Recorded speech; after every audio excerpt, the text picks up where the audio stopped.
गरज पडल्यास कबुतरांसाठी शस्त्र घेऊ, जैन मुनींनी हा इशारा दिल्याचं बघायला मिळत आहे। शांत बसणार नाही, आंदोलन असंच सुरूच राहणार असंही त्यांनी म्हटलेलं आहे।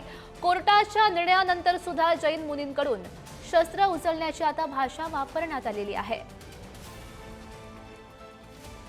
बघूया आता गोष्ट आहे का, याच्यामध्ये पॉलिटिशियन पुरा जो बीएमसीचे चुनाव येणार आहे त्याच्यामध्ये कार्यक्रम चालू झाला आहे, परंतु आम्ही 13 नाही, 14 नाही, 15 नाही, 16 नाही, 17 नाही, जोपर्यंत पोझिशन पूर्व होत नाही आमच्या दिन धर्माचं, त्याच्यानंतर आम्ही निर्णय घेऊया आम्हाला काय करायचं। आम्हाला देवेंद्र फडणवीस आणि महाराष्ट्र सरकारला आम्हाला विश्वास आहे, त्यांना आदेश दिला ना दरवाजे खोला म्हणून, दाणे टाका म्हणून। आता हायकोर्टाने आदेश कोणाला दिला?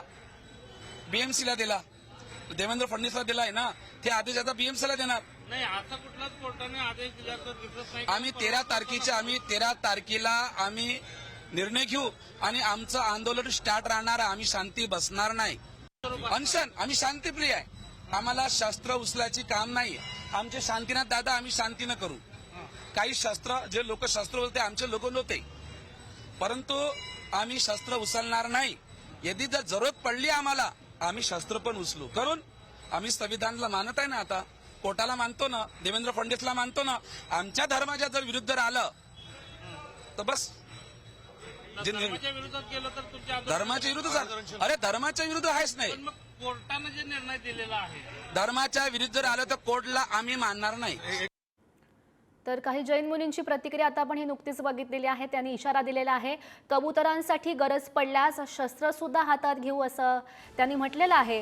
सोबतच शांत बसणार नाही, आपलं आंदोलन असं सुरूच राहणार असंही त्यांची भूमिका समोर येते आहे। कोर्टाने निर्णय दिलेला होता की कोणत्याही कबुतरांना आता दाणापाणी देऊ नये, तरी सुद्धा आता जे जैन बांधव आहेत ते आक्रमक होताना बघायला मिळत आहेत।